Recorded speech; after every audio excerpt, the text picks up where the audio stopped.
초등학교 1학년과 3학년 두 자매가 교회를 오게 됐는데 예배당 입구에 보니까 뭐라고 쓰여졌냐면 신천지 및 이단 출입 금지 이렇게 써 있는 거예요. 동생이 3학년 언니한테 뭐라고 물어보냐면 언니 이단이 뭐야? 그런 거죠.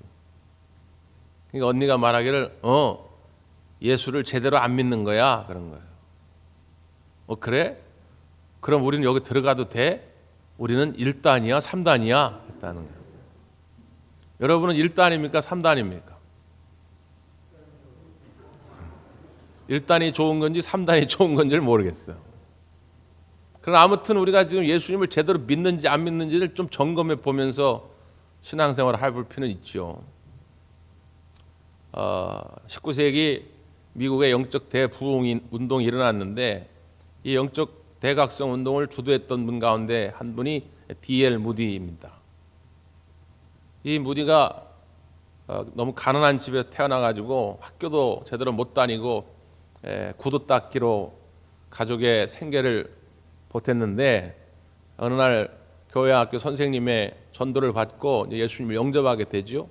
그 예수님의 은혜를 뜨겁게 체험한 후에 많은 사람들에게 나아가지고 복음을 전합니다.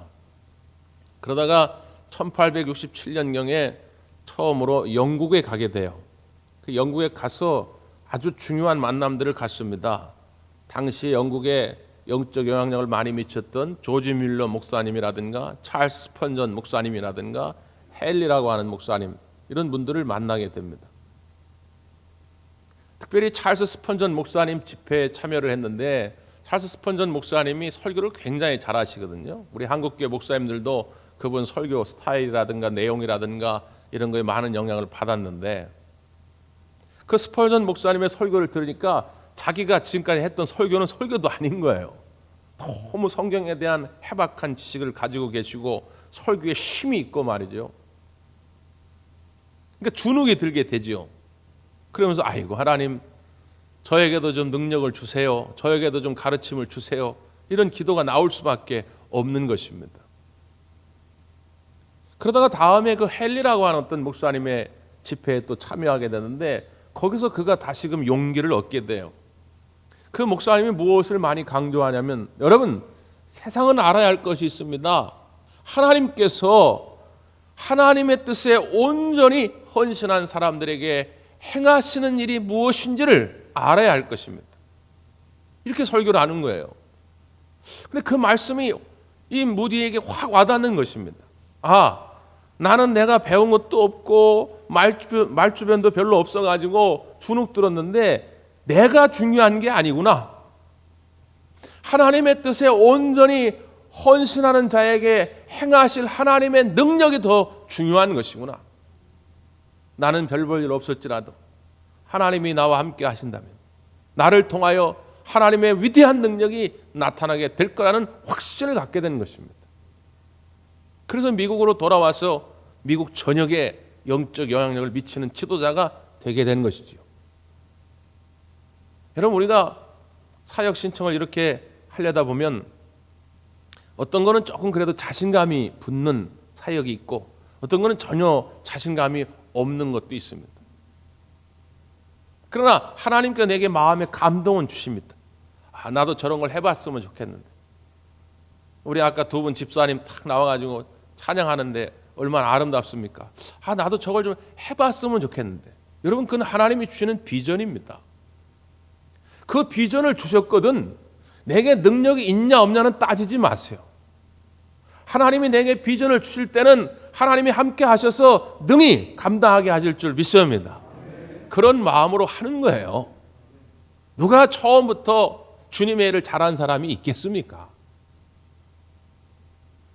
특별히 오늘 본문 말씀 가운데 보면 도저히 가능할 수 없는 상황 속에서 예수님이 개입하시니 가능케 되는 모습을 우리에게 보여줍니다. 그게 사람이 되었든 어떤 상황이 되었든 심지어 오늘 말씀은 어떤 물질이 되었든 불가능한 것을 가능케 하시는 분이 우리 예수님입니다. 오늘 말씀을 통해서 다시금 예수님의 마음을 정확하게 읽어내시고 그 예수님께 나의 삶을 드림으로 말미암아 여러분도 기적의 주인공들이 되시기를 간절히 바랍니다. 오늘 말씀의 내용은 우리가 잘 알지요. 어느 혼인 잔치집에 포도주가 떨어져 갑니다. 이 포도주가 떨어져 간다고 하는 건 이 잔치를 배설한 주인에게는 엄청난 충격이고 나중에는 사람들로부터 엄청난 욕을 듣게 돼요. 저도 예전에 한번 어느 호텔에 결혼식장을 갔는데 결혼식 끝나고 내려왔더니 호텔의 음식이 거의 다 사라져 버린 거예요. 저는 아직 먹지도 않았는데. 그래도 목사가 뭐라 할 수 없으니 가만히 있는데 옆에 사람들이 막 난리가 난 겁니다. 왜 이 음식이 없냐고. 여러분 그렇잖아요. 잔치집에 음식이 풍성해야 할 텐데 아니 갔더니 아무것도 먹을 게 없다. 이러면 이게 얼마나 화가 나고 그 잔치를 주최한 사람은 얼마나 이게 난처해집니까? 이런 상황인 거예요. 근데 이 문제가 어떻게 해결되는가? 자, 본문의 과정들을 한번 보십시다. 자, 먼저 3절입니다. 3절. 시작. 포도주가 떨어진지라 예수의 어머니가 예수에게 이르되 저들에게 포도주가 없다 하니. 자, 먼저 이 문제를 발견한 사람이 예수님의 어머니 마리아입니다. 포도주가 떨어진지라. 자, 이게 문제의 내용입니다. 이 문제는 아마 마리아뿐만 아니라 다른 사람들도 알았을 것입니다. 그런데 이 문제를 가지고 예수님께 나온 사람은 마리아라는 거죠. 세상에는 크게 세 종류의 사람들이 있습니다. 문제를 매일 일으키는 사람이 있어요. 교회가 됐든 뭐 가정이 됐든 학교가 됐든 직장이 됐든 문제를 줄곧 일으키는 사람. 골치 아프죠. 두 번째는 그 문제를 바라만 보는 사람입니다. 그냥 구경하는 사람. 에휴, 될 대로 되라. 내가 뭐 어떻게 할 수 있겠냐 말이지. 그러나 세 번째 사람은 이 문제를 끌어안고 울며 하나님께 나오는 사람이 있습니다. 문제 해결을 위해 하나님께 쓰임받는 사람이 있다고 하는 것이죠. 여러분은 어느 종류의 사람입니까? 문제를 일으키는 분은 되면 안 되겠죠. 그러나 더더구나 문제를 구경만 하는 사람 돼서도 안 됩니다. 여러분은 문제를 끌어안고 주님께로 나오시기를 간절히 바랍니다. 문제의 해답은 주님께 있거든요. 그런데 가족들이, 친구들이, 이웃들이, 동료들이 모르잖아요. 그 문제의 해답이 예수님께 있다고 하는 걸 모르기 때문에 우리가 그걸 끌어안고 나오는 거예요. 창세기 18장에 보면 하나님께서 아브라함에게 예고를 하나 합니다. 야, 소돔의 죄악이 극에 달했다. 내가 더 이상 두고 볼 수가 없어가지고 이 소돔 땅을 징계하려고 한다. 그때 아브라함이 딱 가로막습니다. 하나님 안 됩니다. 그 성에 의인 50명이 있는데 그 의인 50명과 함께 그 성 전체를 다 멸하시려 하십니까? 아브라함이 하나님께 따지듯 물어요. 그때 하나님이 물러섭니다. 그래, 알았다. 그러면 네가 가서 소돔성에 의인 50명만 찾아와라. 그럼 내가 그 50명을 봐서라도 내가 소돔성을 멸하지 않겠다. 근데 아브라함이 생각해보니까 자신이 없어요. 아이고 하나님 40명 있으면 어떡할 겁니까? 그래, 알아서 40명만 찾아봐. 아니 하나님 30명 있으면 어떡할 겁니까? 계속 물러가지고 나중에 10명까지 내려갑니다. 그럼에도 불구하고 하나님이 그래, 알았다. 그러면 의인 10명이라도 한번 찾아와 봐라. 여러분, 하나님의 징계의 계획조차도 아브라함이 막아서서 간청할 때 하나님이 물러섭니다. 소돔 땅이 멸망을 당하든 말든 아브라함은 아무 관계가 없어요. 아브라함이 해를 입는 게 아닙니다. 그런데 그 문제를 부둥켜 안고 하나님께 나와 간구하는 것이죠. 마가복음 2장에 보면 중풍병자가 병들어 죽어갑니다. 근데 혼자는 거동할 수가 없어서 예수님께 나올 수가 없으니까 4명의 친구들이 침상에 누워가지고 각 끝을 붙잡고 예수님께로 나온 거죠. 사람들이 너무 많아가지고 그 문으로 들어갈 수가 없으니까 지붕을 뚫어가지고 지붕에 내린 겁니다. 바로 그 장면, 바로 그때 예수님이 그 친구들에 의해서 내려오는 중풍병자를 바라보면서 선언합니다. 예수께서 그들의 믿음을 보시고 작은 자야 내 죄 사함을 받았느니라. 분명히 말씀합니다. 그들의 믿음을 보시고 중풍병자 한 사람의 믿음이 아니라 그와 함께 했던 그 친구들, 문제를 끌어안고 친구와 아파하면서 예수님께 가지고 나온 그들의 믿음을 보시고 죄사함을 선언하고 치유를 선언하는 것입니다. 그 일을 위해 여러분을 부르신 거예요. 여러분의 가정의 문제를 끌어안고 나오라고, 직장의 문제를 끌어안고 나오라고, 교회의 문제를 끌어안고 나오라고 여러분을 부르신 줄 믿습니다. 문제를 보는 것은 누구나 할 수 있어요. 포도주가 떨어진지라 이건 누구나 할 수 있어요. 그러나 그걸 가지고 예수님께로 나오는 자가 필요하다고 하는 것이죠. 심지어 어떤 사람이 자꾸 문제를 일으킵니다. 그 배기 싫어요. 그 자꾸 그 사람에 대한 미움과 증오만이 싹 듭니다. 그럼에도 불구하고 그 문제까지도 끌어안고 하나님께로 나오라고 우리에게 주님은 요청하고 있는 것입니다. 초대교회 성도들이 많이 로마로부터 박해를 받습니다. 소아시아 지역을 다스리던 비두니아라는 총독이 당시 로마의 황제에게 보고했던 편지가 있습니다. 그 기록이 지금도 남아 있어요. 그 일부분을 제가 그대로 한번 소개해 드립니다. 황제시여, 저는 그리스도인들에게 들키지 않기 위해서 제 부하 중 몇 사람을 그리스도인으로 위장했습니다. 교회 공동체에 들어가게 하기 위하여 세례도 받게 하였고 오랫동안 그리스도인들의 일거수일투족을 면밀하게 살펴보게 했습니다. 부하들의 보고에 따르면 그들은 밤이건 낮이건 모일 때마다 예수 그리스도를 노래한다고 합니다.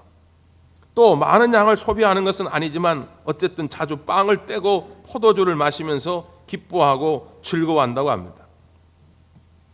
참으로 이해할 수 없는 것은 그들이 자신들을 괴롭히는 사람들을 위해서 기도한다는 것입니다.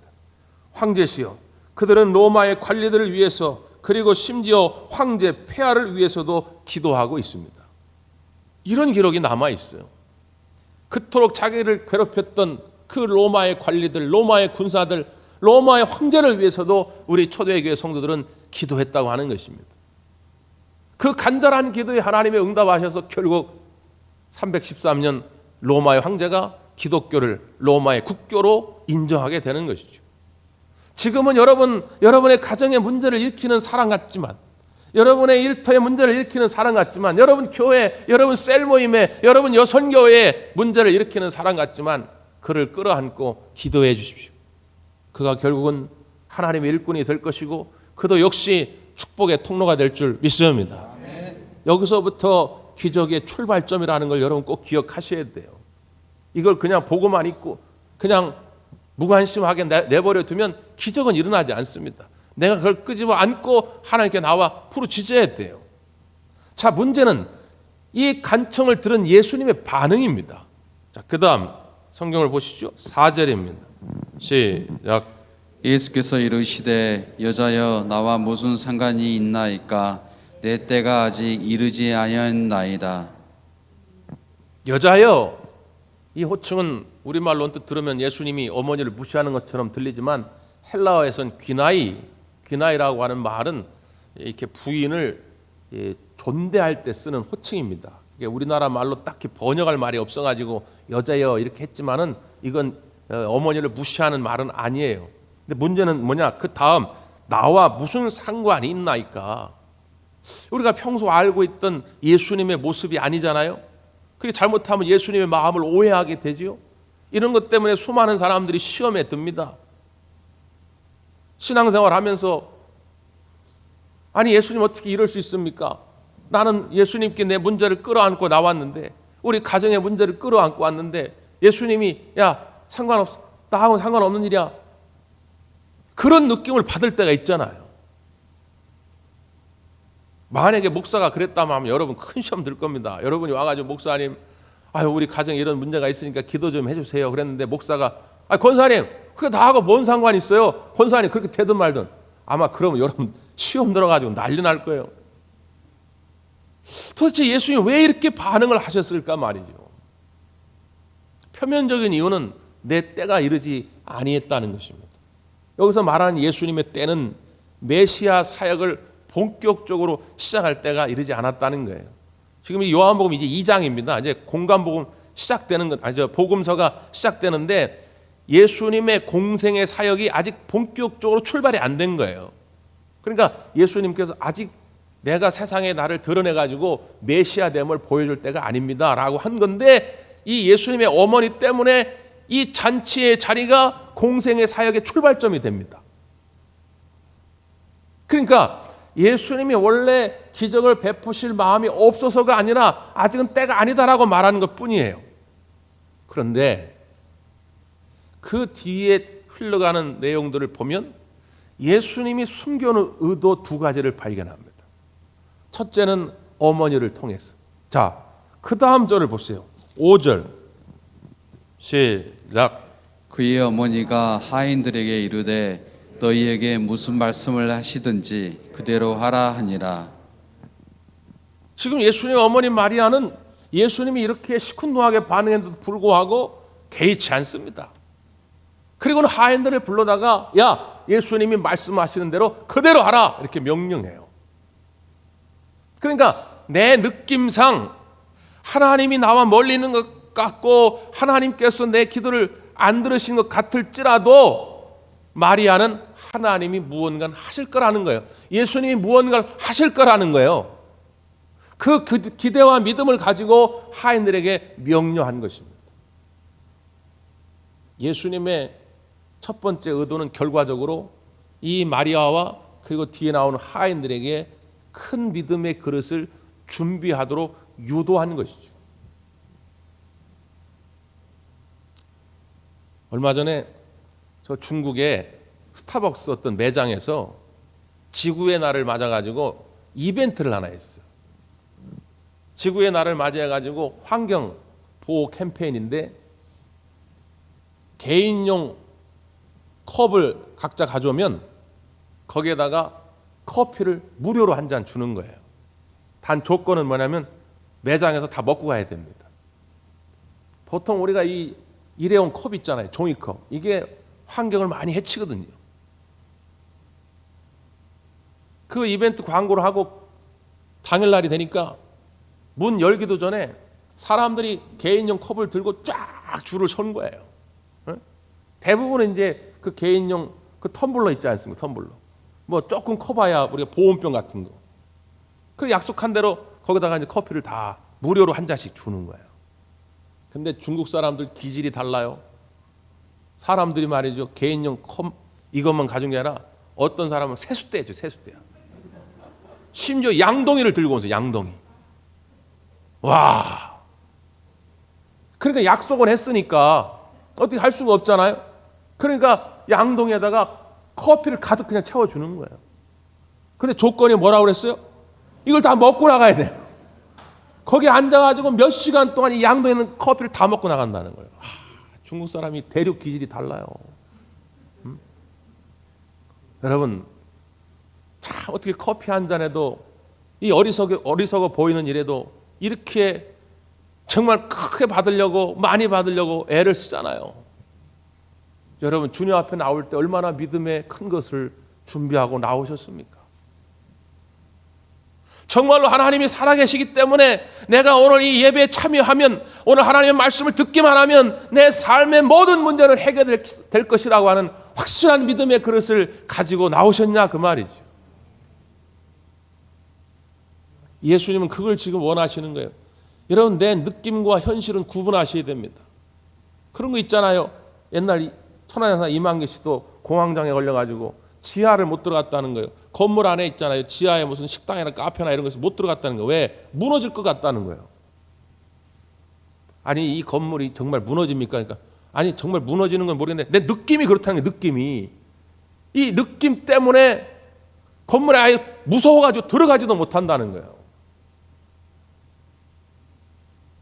오늘 마리아가 만약에 자기 느낌만 의지해가지고 아이고 예수님이 저렇게 말씀한 거는 나하고 상관없으니까 이 문제는 해결 안 된다는 건가? 이렇게 멈추었다면 더 이상 문제 해결은 없었을 것입니다. 그런데 마리아는 그게 아니라 오늘 예수님은 반드시 이 문제를 해결할 거라는 믿음이 있었어요. 그렇기 때문에 하인들에게 명령한 거 아닙니까? 하나님이 내 기도를 안 듣는 것 같네? 여러분, 이 느낌에 머물면 안 돼요. 하나님은 오늘도 살아계셔서 믿음의 큰 것을 가지고 나온 여러분들에게 문제의 해답을 허락하실 줄 믿습니다. 여기서 또 하나 중요한 것이 있죠. 이 마리아의 이야기를 듣고 오늘 예수님께서 명령할 때 하인들이 그대로 순종하는 것입니다. 두 가지 명령을 하지요. 항아리에 물을 채워라. 또 하나는 뭡니까? 가서 연회장에게 떠다 줘라. 두 명령 다 이해할 수도 없고 순종할 수도 없는 겁니다. 이 물, 원래 물이 담겨졌던 항아리는 뭐에 필요했던 거냐? 정결 예식을 위해 필요한 거예요. 어떤 정결 예식이냐? 유대인들은 밖에 나갔다 들어올 때 입구에서 꼭 항아리에 있는 물로 손을 씻게 돼 있습니다. 이게 위생의 문제도 있지만 율법입니다. 그러니까 항상 집집마다 이 항아리가 있어요. 그 잔치에 온 사람들이 다 손을 씻었어요. 그 이미 다 물은 비었어요. 더 이상 물이 필요하지가 않습니다. 근데 거기다 물을 채우라는 거예요. 아무 의미가 없잖아요. 그런데 아귀까지 채웠다는 거예요. 꽉꽉 채웠다는 것입니다. 그리고 연회장에 갖다 떠다 주라는 거예요. 여러분, 연회장은 포도주의 맛을 감별하는 사람입니다. 이 항아리에 있는 물은 먹는 물도 아니고 이 물은 감별하는 게 아니에요. 그냥 갖다 주라는 거예요. 그냥 갖다 줬어요. 여러분이 순종할 때에 놀라운 기적의 역사가 이루어지는 겁니다. 오늘 하나님의 말씀이 우리 가운데 임할 때 우리가 얼마나 그걸 거절합니까? 예수님은 이 마리아를 통해서 우리에게 전달해주고 싶은 마음이 있어요. 그것이 뭐냐? 예수님을 우리의 마음, 우리의 삶의 주인으로 모셔드릴 수 있냐는 거예요. 지금까지는 내가 명령하는 대로 순종한 겁니다. 내 생각, 내 느낌, 내 기분, 내 감정대로 거기에 순종해 살아온 거예요. 그러니까 아무런 변화도 아무런 기적도 일어나지 않습니다. 예수님이 내 삶의 주인이 되어서 예수님이 하시는 말씀에 순종해야 내 상식을 뛰어넘고 내 경험을 뛰어넘는 것이죠. 그걸 우리에게 보여주고자 하는 것입니다. 어떤 목사님은 칼럼을 통해 그런 표현을 하셨더라고요. 경쟁력과 순종력의 차이. 경쟁력이라는 게 뭡니까? 다툴경, 다툴쟁. 같은 목적을 향해서 다투어, 겨루어, 이기고자 하는 그런 능력을 경쟁력이라고 그러죠. 이 경쟁력이 때로는 효율이 있습니다. 학생들이 옆에 친구를 바라보면서 막 경쟁의식이 있어가지고 공부를 더 열심히 하게 되죠. 직장에서 옆에 있는 회사 혹은 옆에 있는 동료가 나보다 더 잘하면 안 되니까 그냥 이기려고 더 열심히 하죠. 근데 이 경쟁력에는 부작용이 있습니다. 그 일에 참된 재미가 없어요. 보람이 없습니다. 또 이 경쟁의식 때문에 때로는 좌절하기도 합니다. 가끔 우리가 뉴스에서 반에서 1, 2등 하던 학생이 극단적 선택을 했다는 얘기를 듣습니다. 아니, 공부를 잘하는 학생인데. 그 이유는 한 가지예요. 옆에 있는 친구보다 수학 점수 10점 덜 맞았다. 영어 점수 10점 덜 맞았다. 그거 자존심 상해가지고 극단적 선택을 해요. 공부하는 이유가 그냥 다른 친구들보다 잘하기 위한 그것뿐인 거예요. 그러니까 이거는 진정한 나의 삶의 만족을 가져다 주질 못합니다. 이거를 뛰어넘을 수 있는 뭐가 없을까? 그게 순종력이라는 거예요. 순종력. 순종의 힘 말이죠. 이건 경쟁하기 위함이 아닙니다. 남에게 보여주기 위함도 아닙니다. 그저 하나님의 뜻이기 때문에 하나님 앞에 순종하고자 하는 마음인 거예요. 그러니까 기쁨이 있어요. 만족이 있습니다. 여러분, 교회 나오셔서 주님의 일을 하실 때에 절대로 경쟁의식 가지고 하지 마십시오. 누구에게 보이려고 하지도 마십시오. 하나님 말씀 앞에 순종하는 마음으로 하게 될 때에 기쁨과 보람이 있게 될 줄 믿습니다. 공부하는 이유도 하나님 앞에 순종하는 마음으로 할 때 공부하는 것 자체가 재미가 붙어요. 돈을 버는 것도 하나님 뜻에 순종하는 마음으로 할 때 돈 버는 재미가 있다, 그 말이에요. 그게 삶의 목적이 달라지는 것이죠. 오늘 말씀을 통해서 예수님은 우리에게 그걸 훈련시키고 싶은 것입니다. 자, 또 하나, 두 번째 예수님의 의도가 드러나는 것이 있어요. 자, 10절 말씀입니다. 10절 시작. 말하되 사람마다 먼저 좋은 포도주를 내고 취한 위에 낮은 것을 내거늘 그들은 지금까지 좋은 포도주를 두었도다 하니라. 아멘. 연회장이 하인들이 갖다 준 포도주를 맛을 보니까 아까 처음에 먹었던 것보다 훨씬 맛있는 거예요. 우리 아마추어들은 잘 모르잖아요. 근데 이 포도주 감별사들이 있어요. 감별사들은 혀로 딱 대보기만 하면 이게 대충 몇 년 된 와인인지 아니면 프랑스산인지 칠레산인지 저 편의점에 파는 뭐 싸구려 와인인지 이걸 정확하게 안다는 거예요. 감별사들은. 그러니까 연회장은 맨날 그것만 하기 때문에 딱 맛을 보니까 이건 아까하고는 완전히 급이 다른 거예요. 근데 대개는 잔치 때 처음에 비싸고 고급스러운 포도주를 제공합니다. 그리고 사람들이 좀 약간 취해가지고 입맛이 둔해지게 되면 그때 은근히 싼 걸 내놔요. 이게 상식이요 관례인데 아니 지금 어떻게 된 거냐? 아까보다 훨씬 더 좋은 것으로 이 포도주가 바뀌었다는 것이죠.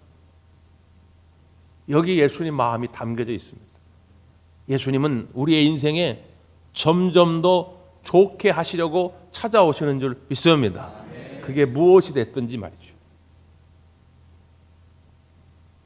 여러분, 그림자와 그늘의 차이를 아십니까? 그림자나 그늘이나 태양을 받아가지고 나타나는 현상입니다. 그런데 그림자와 그늘을 구분한 이유가 뭐죠? 그늘은 사람이 해를 피하여 쉴 수 있을 때 그늘이라고 합니다. 똑같이 햇볕의 반대편에 생기는 것이지만 예를 들어서 조그만 돌멩이에도 그림자가 있고 자동차에도 그림자가 있고 다 하지만 우리가 그것을 그늘이라 말하지 않습니다. 그런데 동네 한가운데 옛날에는 느티나무가 크게 있잖아요. 그러면 그 느티나무 그늘이라 말합니다. 그 그늘 아래서 낮잠을 자기도 하고 거기서 수다를 떨기도 하죠. 그림자는 그냥 지나가는 흔적일 뿐입니다. 그러나 그늘은 누군가에게 유익함을 줍니다.